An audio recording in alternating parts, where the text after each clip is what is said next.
Hi everyone, my name is Dari and I'm a senior embedded software engineer in Espressif, and I'm part of the software platforms department, and I'm here to talk about FreeRTOS and esp32.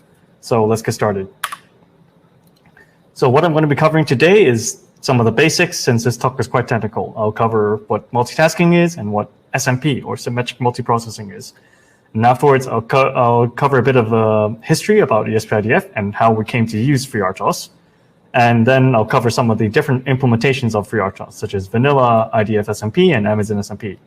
Furthermore, I'll cover some of the design differences between the implementations, and finally, the future plans of each implementation. So let's cover the basics. What is multitasking? So essentially, a CPU can only do one thing at a time. So if we want to create the illusion that the CPU is executing multiple things in parallel, the CPU can switch between tasks rapidly, and it will create the illusion that multiple tasks are running in parallel. So what is symmetric multiprocessing? The technical definition is a multi-core system where each CPU has access to the same memory bus. However, in the context of multitasking, symmetric multiprocessing just means that you have different tasks which can run on both CPUs, and if the CPUs switch between the tasks quick enough, then it will appear as if all 4 tasks are running in parallel on both CPUs. So that covers some of the basics. So let's talk about some history now. How did esp32 come to use FreeRTOS? A long time ago, there was a chip called the esp8266, and this was paired with the esp8266 non-OS SDK. So the esp8266 was basically a single-core Extensa architecture Wi-Fi SoC. And at the same time, there was a dual-core Wi-Fi SoC under development called the esp32. So what were some of the pain points in using the non-OS SDK back then? So first, obviously, there was no operating system, so users couldn't schedule tasks or do any multitasking. It was also difficult to configure, as all of the configuration was provided in a header file with some macro defines. And finally, it was difficult to integrate other libraries, other third-party libraries into the SDK, as there was no clear project structure with the SDK. So this generated some requirements of the NICS SDK that would support the ESP32. First was there had to be an RTOS, and preferably this RTOS should support SMP, given that the ESP32 was going to be a dual-core SMP chip. Second, the SDK had to have a convenient way to configure. And the third requirement was that the SDK had to have a better build system structure, allowing users to easily integrate their third-party libraries or their own libraries into the SDK itself. So the result of that was the esp32.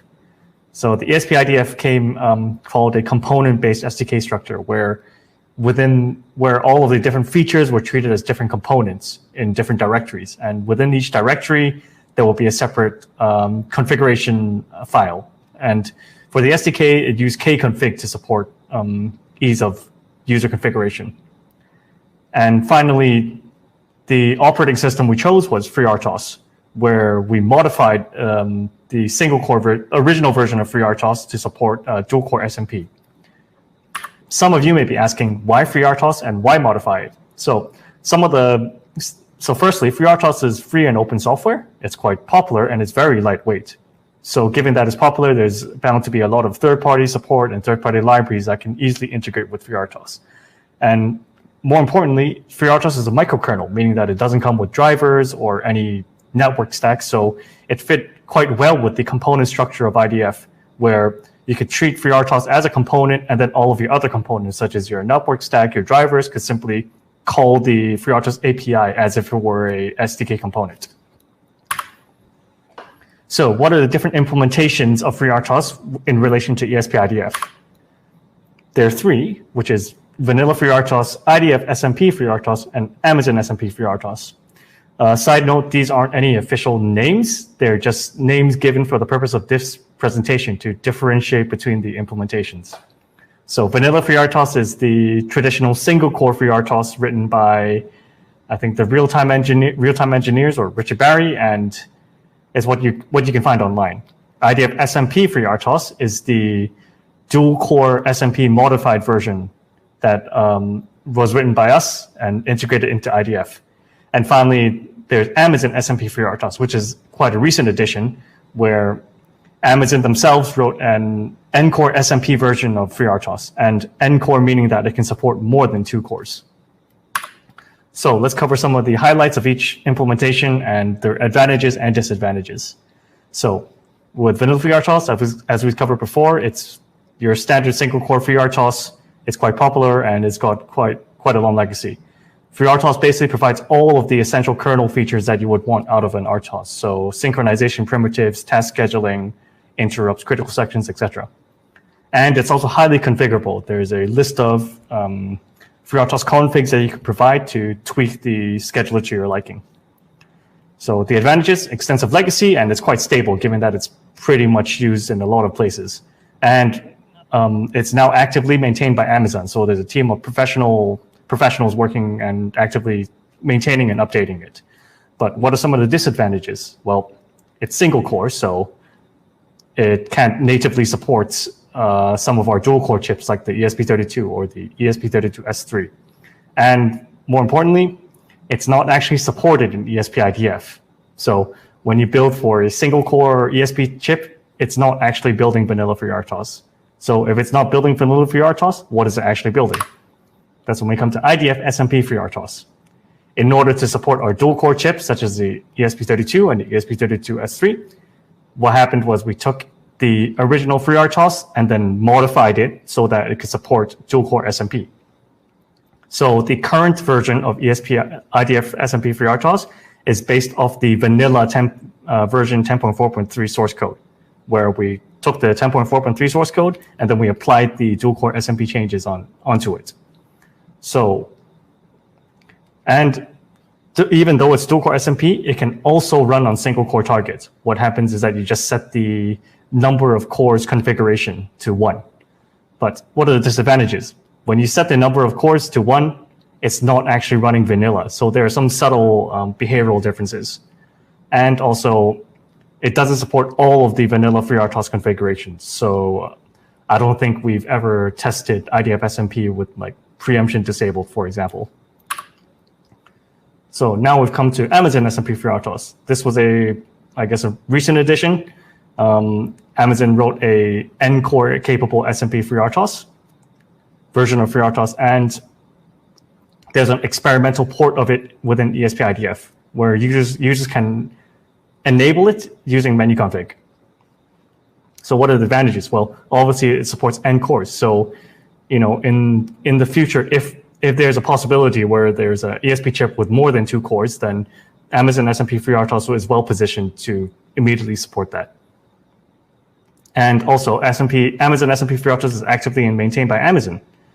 But what are the disadvantages? The port within esp-IDF is still under development, so it's not in a completely stable state yet. So now that we've covered the 3 different implementations, what are some of the design differences of the 3 different implementations? So in terms of design differences, I'll cover their operating model, how tasks differ in each implementation, how the scheduling algorithm differs, the tick interrupts, how they differ, and finally critical sections. So let's talk about operating model. So within vanilla FreeRTOS, it's a single core operating system. So the user creates a bunch of tasks to parallelize their application, and some of those tasks will be blocked on events, and all of the tasks that aren't blocked are tasks that are ready. And of these ready state tasks, the CPU must pick one of them to execute at any one time. So every time the CPU picks a task, it will schedule task D, and the next time it schedules, it might pick a task E or something like that. So what about IDF SMP? It's a dual core SMP scheduler. So same concept with the block task and ready task, but from the ready task, there are now 2 CPUs, and each CPU must pick their own task to run. And a task cannot be run by 2 CPUs at any one time. So that's not allowed. And finally, with Amazon SMP FreeRTOS, this problem has now extended to N number of cores. So CPU 0, CPU 1, all the way up to CPU N-1. So let's overview some of the tasks. So a task in FreeRTOS is usually implemented as a function, and inside that function, there's some sort of infinite loop. Task can be within one of 4 states, which is running, ready, blocked, and suspended. When a task is created, it's usually in the ready state, meaning that it's ready to be run by a CPU. And if the CPU picks that task to execute, then the task turns from ready to running. However, sometimes the task might need to wait for a particular event. So in that case, when the task waits for something, i.e. calls a blocking API, then it gets put into the block state. And then after the task either receives the event it was waiting for, or it times out for the event. It times out waiting for that event, it will go back into the ready state. So the CPUs in vanilla, both vanilla and SMP, the CPUs always pick tasks from the ready state in order to run. And lastly, there's the suspended state, but basically the suspended state is similar to blocked, but tasks inside the suspended state aren't waiting for anything. They have to be explicitly suspended and explicitly resumed in order to be able to be scheduled. So here's an example of a FreeRTOS task. Tasks are implemented inside functions, and these functions are usually contain an infinite loop. Inside the infinite loop, the task will do some work. It might block on some event. So in this case, it's delaying for a particular amount of time. So after it delays, it enters the task enters a block state. And then after executing some things, it might check for an exit condition. And if the task is ready to exit, then it'll jump out of the loop, in which case the task would delete itself. And one important note is that task functions should never return. So in this case, the task is deleting itself. And inside the deletion, it doesn't actually return from this function. So what are the differences in tasks between the various FreeRTOS implementations? Well, one of the first differences is the function call to create a task. In vanilla, you call xTaskCreate to create a task, where you call this function and then you provide the C function that implements the task. You give the task a name, its stack size, and you provide an argument for that task. And here you specify the task's priority. We'll get to how priority is used in scheduling later. And lastly, it has a return handle for the created task. However, with the SMP implementation, there's one more piece of information that must be provided about that task, and this is the core affinity. Because SMP systems have multiple cores, we have to specify which cores a task is allowed to run on. Thus, this is what the core affinity is. So in IDF SMP, because there's only 2 cores, the core affinity is specified as an index, meaning that as a core index, meaning that the number given represents the index number of the core. So IDF SMP, the possible values are 0 or 1, or the last one is the task no affinity. So 0 means that the task is only allowed to run on core 0, or in other words, pinned to core 0. And the value is 1, then it means that the task is pinned to core 1. And if the value is task no affinity, it means that the task can run on core 0 or core 1. However, with Amazon SMP FreeRTOS, things get a little bit more complicated because there are now n cores. Amazon SMP provides more flexibility as you can specify a combination of cores this task is allowed to run on. So the core affinity is provided as a bit mask. So for example, you might provide a value of, here's a binary number like 1101. This means that the task is allowed to run on core 0, not allowed to run on core 1, it's allowed to run on core 2, and it's allowed to run on core 3. So in order to specify that a task is allowed to run on all cores within Amazon SMP, you have to provide a bit mask of all ones. So here, the functions, corresponding functions in IDF SMP, you create a task using xTaskCreate pin to core, and here's the extra core index argument. With Amazon SMP, you use xTaskCreate affinity set, and here's where you provide the core affinity mask. Here are some of the task differences with the various implementations. Now let's talk about scheduling. So in vanilla FreeRTOS, the FreeRTOS scheduler can be said to have 3 main properties, which are fixed priority, round robin, and preemptive scheduling. So what does fixed priority mean? It means that, as we previously just mentioned, each task is created with a fixed priority, and in normal circumstances, the task priority remains static for the task's lifetime. So what does priority have to do with scheduling?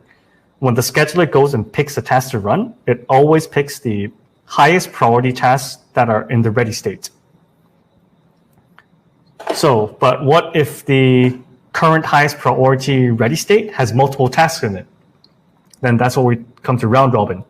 So if there are like 3 tasks that are in the ready state and are all of, for example, priority 10, then the scheduler will actually iterate over those 3 tasks in a round robin fashion. That means it'll go schedule task A and then B and then C and then back to A, B, and C, etc. And finally, preemptive scheduling. Let's say a higher priority task suddenly becomes ready. The scheduler will preemptive means that the scheduler will switch to that new higher priority task immediately, and it won't require the current previously running task to yield. So how does FreeRTOS actually implement the scheduling algorithm behind the scenes? So in vanilla FreeRTOS, there's a single CPU over here. And what FreeRTOS does is it actually maintains a bunch of task lists called the ready task list. And there's a separate list for each available priority. And inside each list contains all of the ready state tasks of that priority. So for example, if this is priority 10, then this list contains all of the priority 10 tasks that are in the ready state. So with fixed priority scheduling, what the scheduler does when it has to go find a task to run is that it searches from the top of the list, top of the highest priority list down to the lowest priority list. And it'll keep searching until it finds a ready state task to run. So in this case, let's say the CPU was scheduling a task. It'll check the highest priority list. There's nothing here, so it'll keep going down the list until it finds this priority where it finds task A, and then it runs task A. But what if there are multiple tasks within the same list? So let's say task A now blocks and gets moved over here to the block state. So the CPU has to schedule again, and it keeps looking down, and now it finds this priority. Let's say it's priority 9, and there are 3 tasks. Which one does it actually schedule? So this is when we get to round robin scheduling, which is covered here. So what FreeRTOS does when there are multiple tasks of the highest ready priority is that it will iterate between those tasks every time it schedules. So let's say this time the scheduler picked B. Next time when it comes to schedule, it'll pick C, and then next time it'll pick D, and then it'll loop back around to B, C, D, et cetera, et cetera. And how it actually implements this is internally within each list, there is a pointer to the last item returned from that list. So let's say the CPU picked B, then the pointer now points to B, saying that that was the last item returned.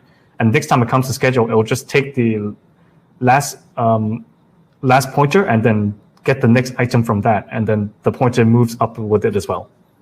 So that's how round robin scheduling is done. And let's say, for example, that all of these tasks become blocked. There's a final idle task, which never blocks. So this basically gives the CPU something to run if there are no other tasks available. And idle task is of priority 0, which is the lowest priority. So what about preemptive scheduling? So let's say using the previous example, what if the task A that was previously blocked suddenly unblocks? So as soon as task A unblocks, it is now the highest priority ready state task. So the CPU will immediately switch to running task A. So here's a timing diagram of the previous example we used. Let's say the CPU was running task A, and then task A from here blocks.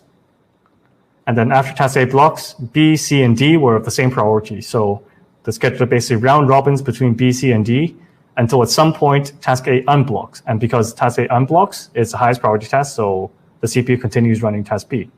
And let's say enough time has passed until all of these tasks, all of the tasks A, B, C, and D have blocked or been deleted, then the final task that is still available is the idle task. So the CPU now runs the idle task. So what about scheduling in the SMP implementations? So there are 2 more things to consider when scheduling in SMP.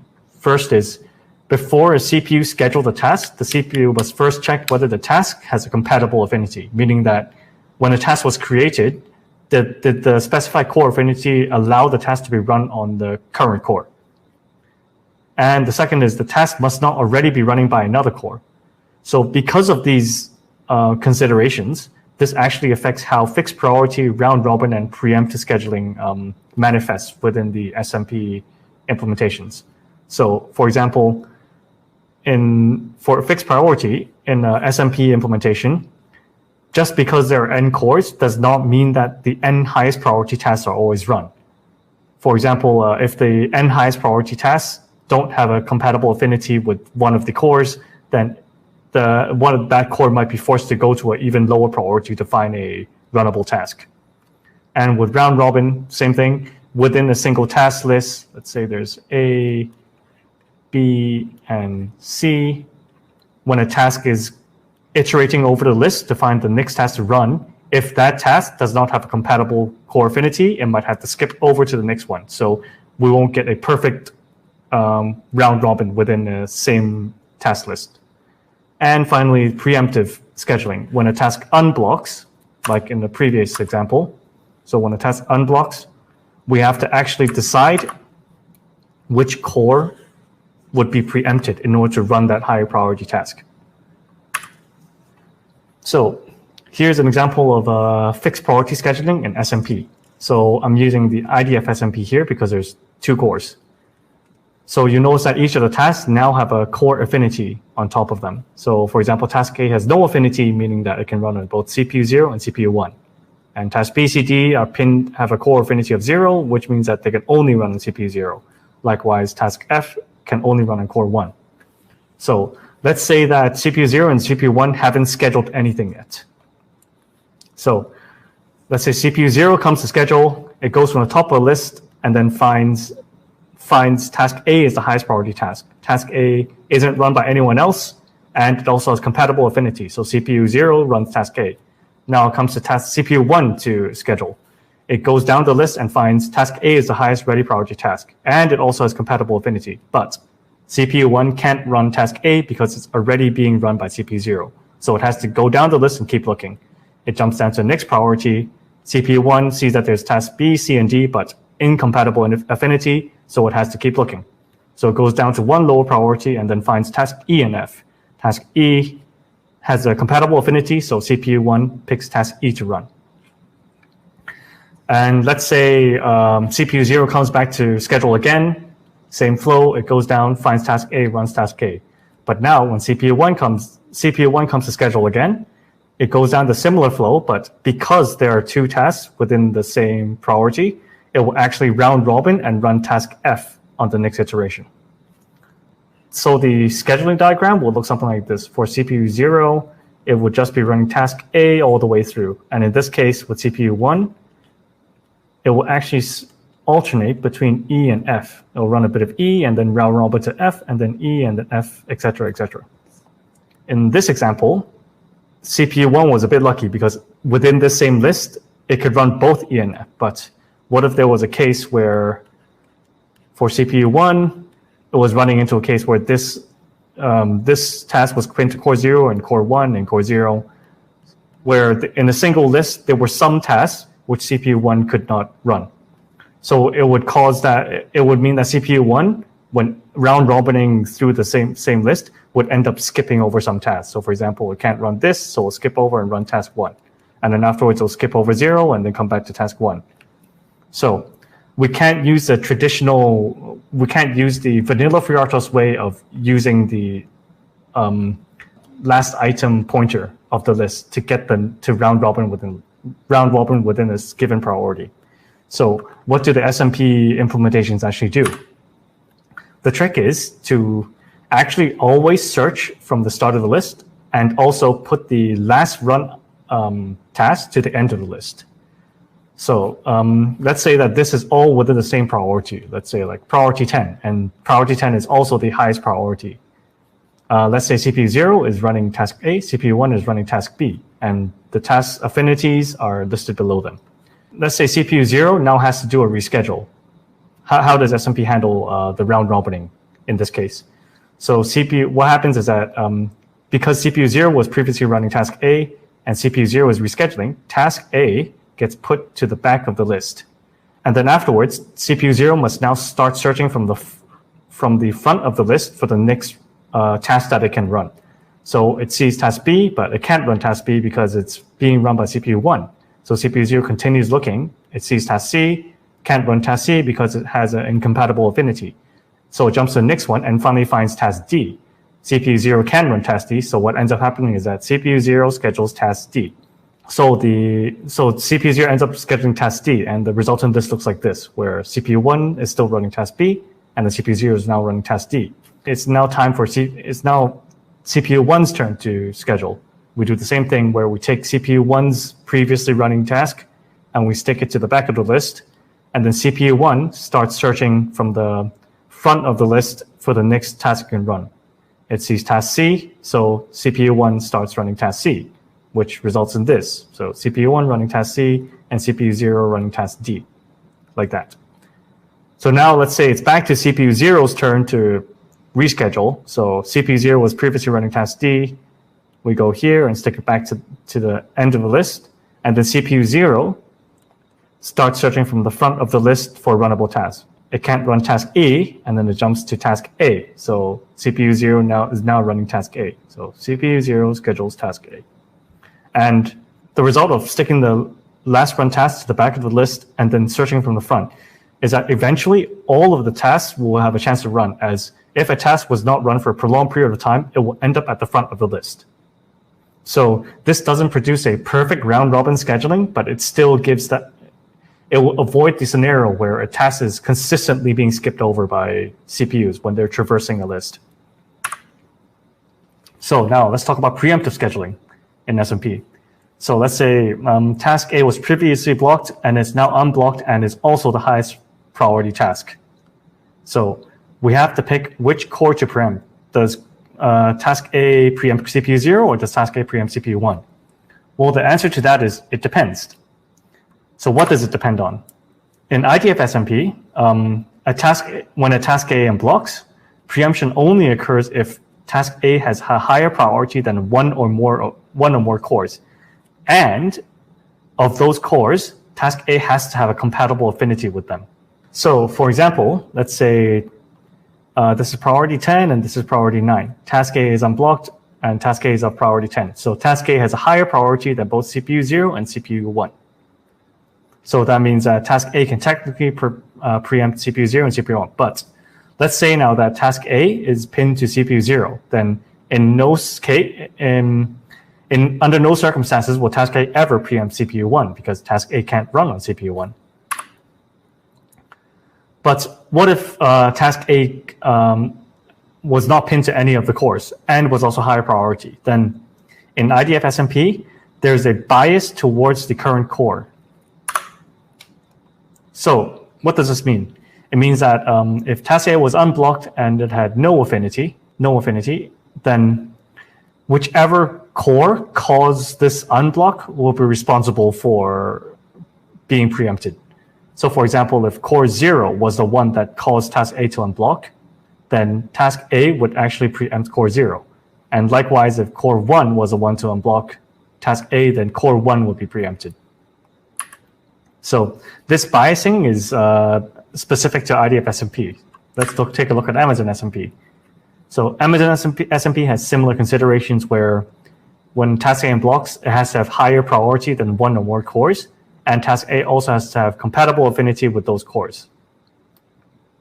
And also, you can't have suspended the scheduler because if you suspend scheduling, then task switching basically stops.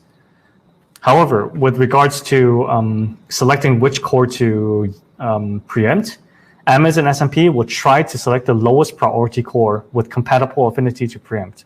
So what does that mean? So in a previous example, let's say task A was of priority equals to 10, and it had an affinity of, let's say it could run on core 0, core 1, and core 3, for example. So let's draw some cores here.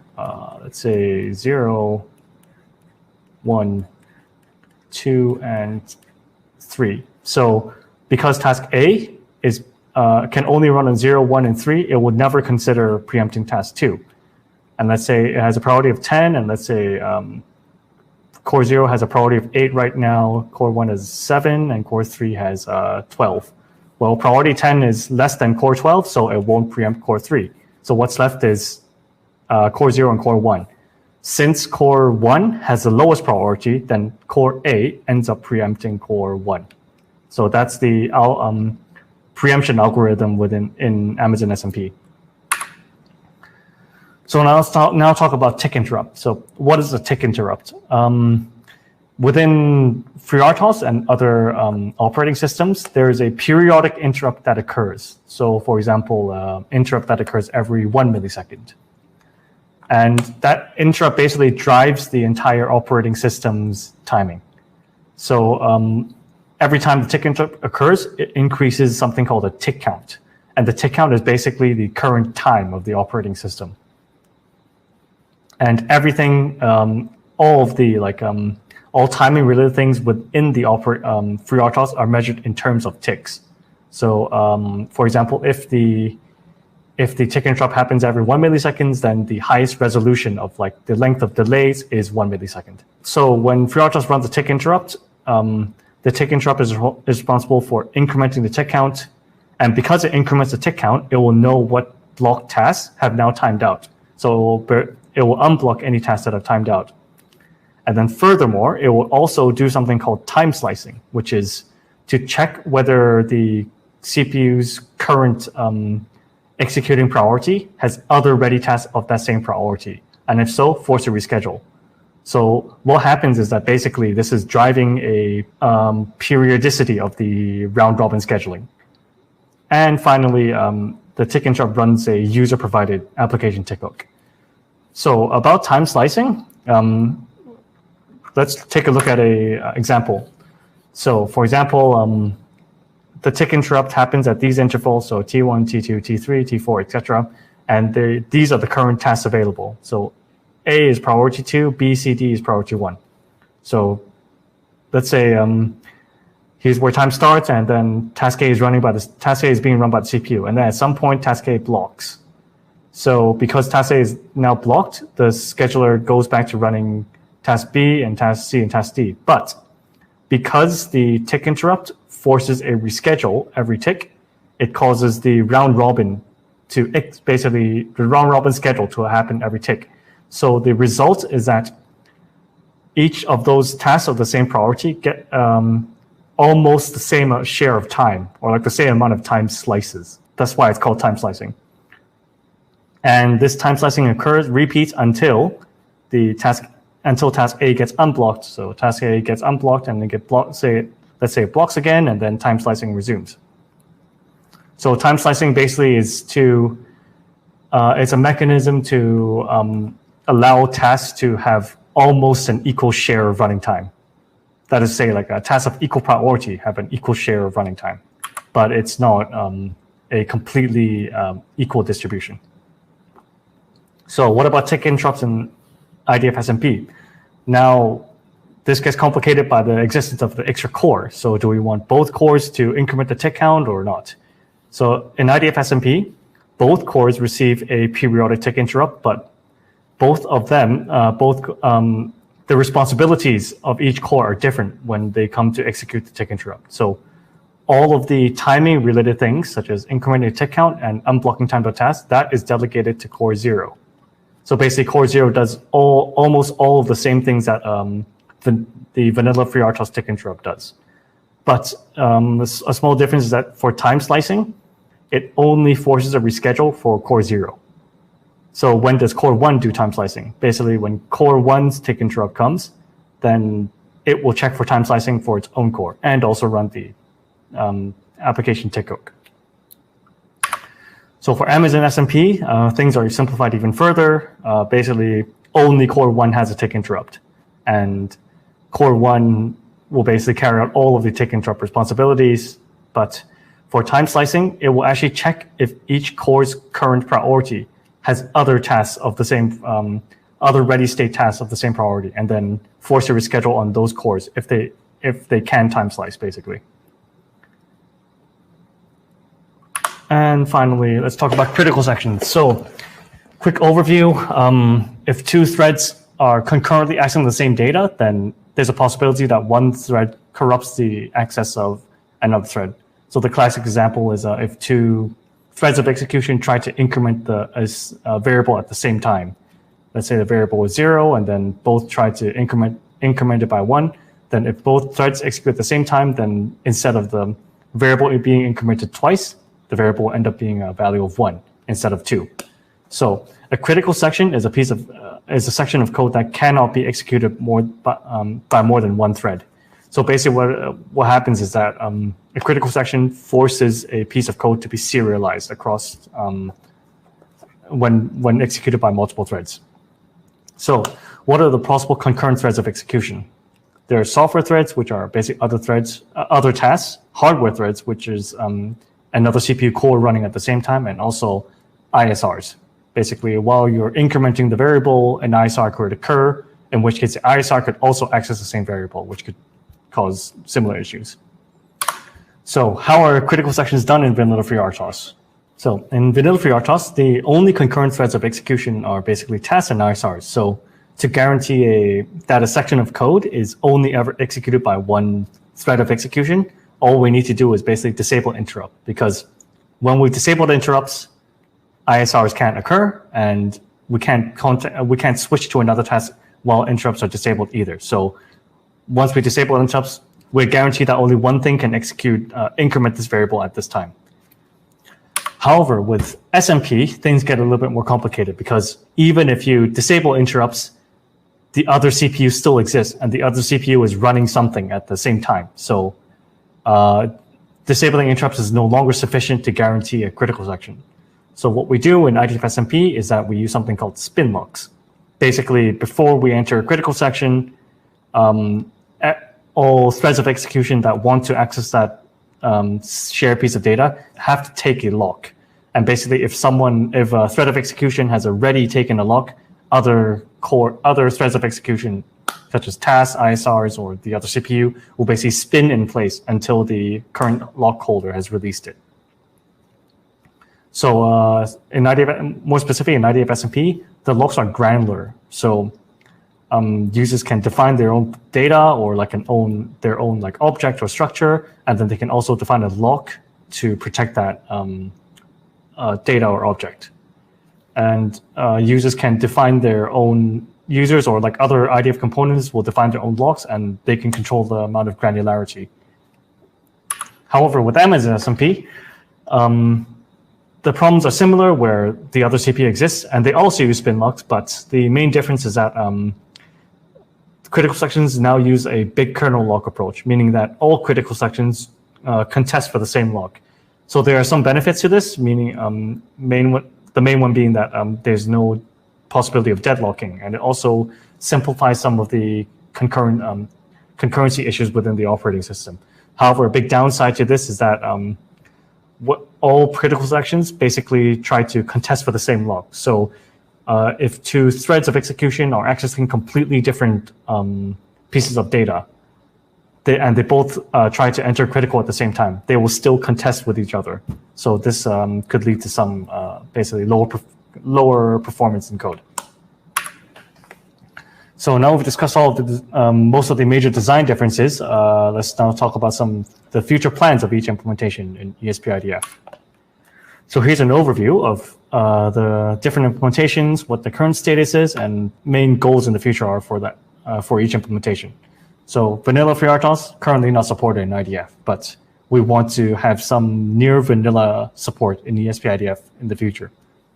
IDF SMP, it's based on the vanilla 10.4.3 code base, but we want to upgrade it to a newer LTS version before it becomes legacy. So why would IDF SMP become legacy? It's because we want to make Amazon SMP FreeRTOS the default OS in ESP-IDF some point in the future.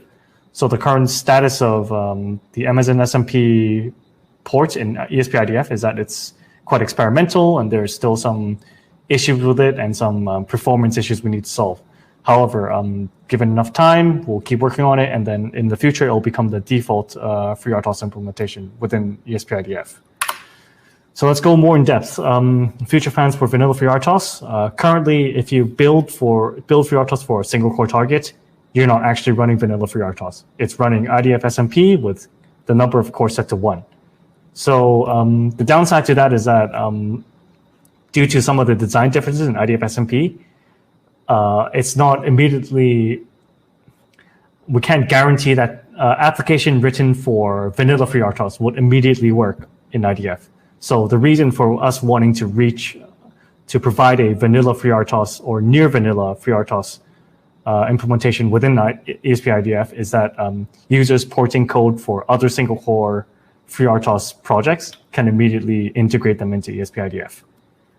So yep. So what does that involve? This will mean that we have to refactor our current IDF SMP FreeRTOS so that when config number cores is set to 1, it will basically restore vanilla FreeRTOS behavior or something very similar to it. And any places that deviate, we have to clearly document it where the deviations are, where the deviations are, so that users who port code from other FreeRTOS projects will know what effects will have on their application. So what about future plans for IDF SMP? It's currently based on the vanilla FreeRTOS version 10.4.3 code base. So we basically took 10.4.3 vanilla FreeRTOS version 10.4.3, and then we added all of the IDF SMP modifications onto that code. So the goals for that is we want to update the base code to the next FreeRTOS LTS version, which is 10.x.y. We're not sure when that is, but we want to basically give it another LTS update before it turns legacy. And we also want to refactor the way the IDF SMP implementation is written so that it's easier to forward port to newer versions of FreeRTOS. Currently, what happens when we upgrade to a new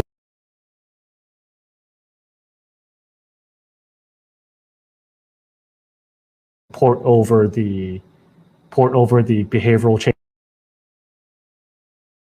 If we can isolate or find some convenient inject the changes, it will make behavior onto like vanilla code base. But some of you may be asking, why do we want to do this? It's because when IDF SMP finally becomes legacy, we still want to make it easy for like third-party users who want to continue using it to forward port it to newer versions of FreeRTOS.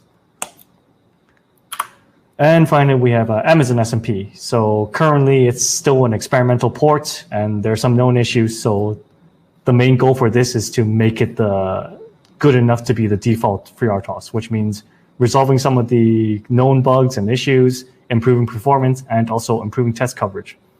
And the final point is actually quite interesting. This is something that Amazon is currently working on.